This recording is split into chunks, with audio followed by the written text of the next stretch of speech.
Le chantier durera 1 an. Du gros œuvre et des artisans qui se succèdent. L'isolation, la charpente, la couverture. Et puis une quarantaine de fenêtres réparties sur 3 niveaux. C'est le savoir-faire du métallier. Là, je suis en train de prendre les mesures pour pouvoir réaliser les fenêtres que je vais devoir poser dans 1 mois à peu près. Du travail jusqu'à fin novembre. 3 ouvriers y seront dédiés. Un chantier à 200 000 €, un tiers du chiffre annuel de l'entreprise. Maintenant, on est obligé de sélectionner. Et forcément, on va sur les chantiers où c'est un peu plus volumineux et non plus le chantier à 1 000 €, quoi.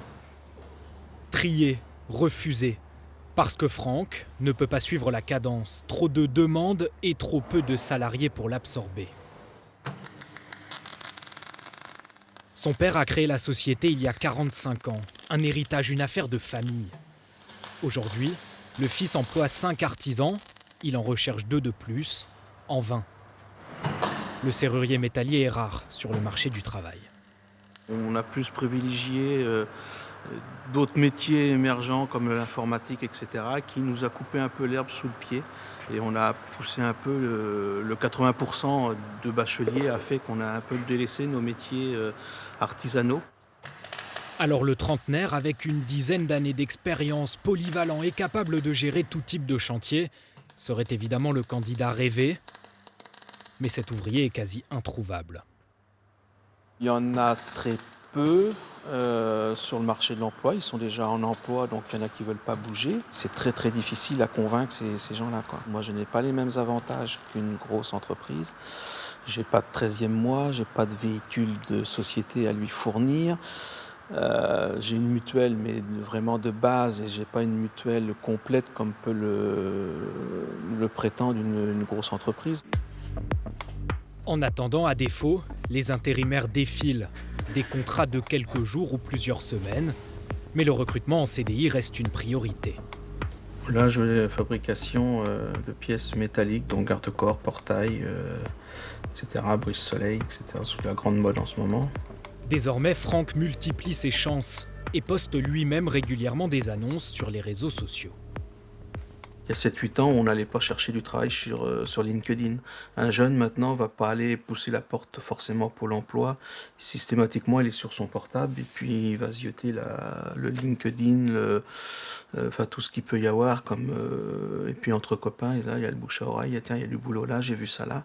Et en fait, ils se communiquent que par ça, quoi. Donc en fait, il faut être présent maintenant pratiquement plus là-dessus qu'ailleurs, quoi. Faute de recrutement, Franck sera contraint de former un apprenti à partir de septembre.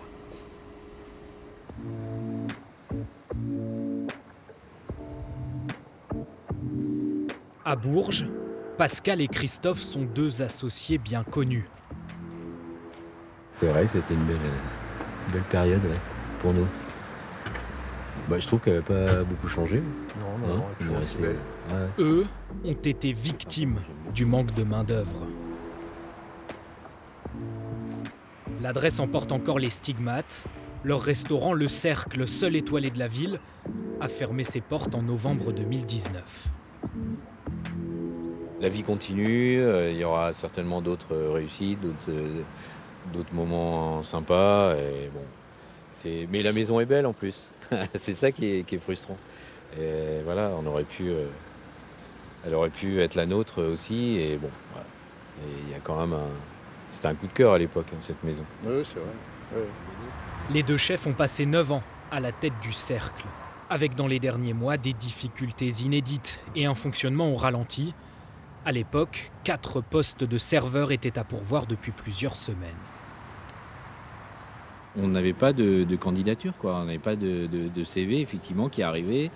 Donc on s'est retrouvé dans une situation où moi, j'avais plus qu'une personne pour m'épauler en salle. Moi, à la base, je suis cuisinier même. Je me souviens aussi, la dernière année d'ouverture, d'avoir remplacé notre pâtissier la moitié de l'année, la moitié du temps, quoi. Donc, en plus de tout le travail qu'il y avait à effectuer, c'était aussi une situation compliquée et encore plus pour un restaurant étoilé. La restauration est un secteur en mal de main-d'œuvre. Mais il n'est pas le seul. Au total, 505 000 offres d'emploi ont été publiées en 2022 dans la région. 41% de plus que l'année précédente. Je vous laisse vous asseoir. Ce jour-là, une vingtaine de candidats participent à une session collective de recrutement. Ils sont sans emploi et recherchent une activité en intérim. Quand on vous appelle, pardon. Bien évidemment, si vous vous engagez sur ces missions-là avec nous, vous vous engagez sur les horaires, vous êtes dispo sur les lieux et sur les tâches que vous allez faire. Le recrutement est aujourd'hui très dynamique. Sur le marché du travail, l'offre de postes est plus importante que la demande. C'est une période de plein emploi. Aujourd'hui, le plein emploi, ce que ça veut dire, c'est que beaucoup d'entreprises sont en besoin et en demande, donc il y a une activité économique et que le marché de candidats se restreint et donc de moins en moins de choix pour les entreprises. Désormais, les candidats dominent donc le marché. Résultat, des demandeurs d'emploi plus attentifs à la pénibilité, à l'équilibre entre vie professionnelle et vie personnelle, plus soucieux du salaire et de l'image de la société, la marque employeur. On peut tomber dans des entreprises où, avec une bonne renommée, mais l'ambiance qui n'est pas terrible, et vice-versa. Et des fois, le salaire, ça fait pas tout. Il y a aussi l'ambiance, les conditions de travail. J'ai une petite fille qui habite avec moi, du coup, je peux pas travailler en 2-8, commencer à 5h ou finir à 21h. Je peux pas, c'est qui va la récupérer chez la nourrice? Au patron de se vendre, d'être attirant et convaincant. Une leçon appliquée par Christophe et Pascal. Après l'échec du cercle à Bourges, les deux chefs sont parvenus à maintenir l'activité de leur autre établissement. Les petits plats du Bourbon, 16 salariés en salle et en cuisine. Et ici, pas d'embauche prévue. L'équipe est au complet. Aujourd'hui, il y a un socle solide qui nous permet de continuer à travailler avec un peu plus de sérénité. Le fruit d'un recrutement différent. Pour constituer la brigade, les deux patrons ont adapté leur méthode. Avant, on regardait beaucoup les CV, on s'intéressait beaucoup au parcours professionnel du candidat.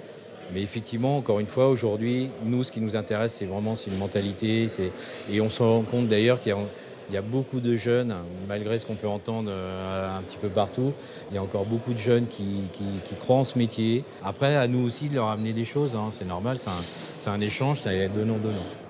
Les horaires et jours de travail sont aménagés. Le restaurant ferme à Noël. Le service prend fin à 13h30 et 21h15. Et pas d'ouverture 7 jours sur 7. On sait qu'on travaille du lundi soir au samedi. Le dimanche, c'est vrai que c'est bien de ne pas travailler, comme ça on peut rester avec sa famille, voir des amis, faire des choses. Et même avoir le lundi aussi, le lundi matin, c'est bien aussi, comme ça on peut s'occuper de certaines choses. Ça, c'est un argument, oui. De quoi séduire la nouvelle génération de cuisiniers.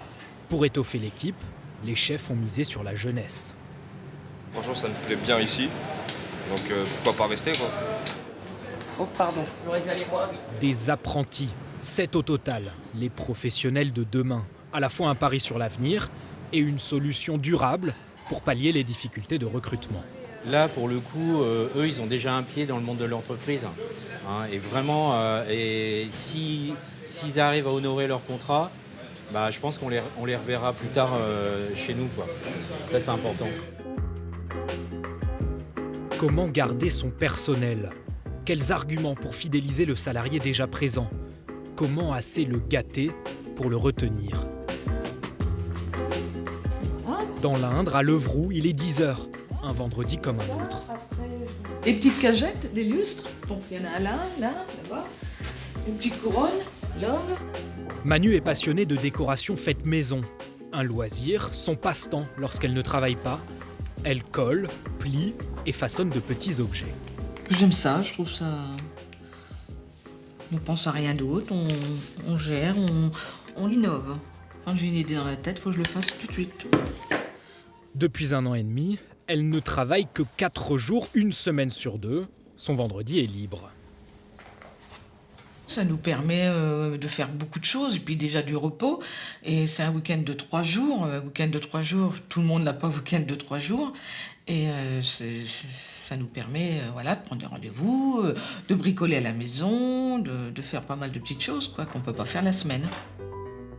Un nouveau rythme, mais pas moins de temps de travail. 35 heures les semaines de 4 jours, 39 heures les semaines de 5 jours.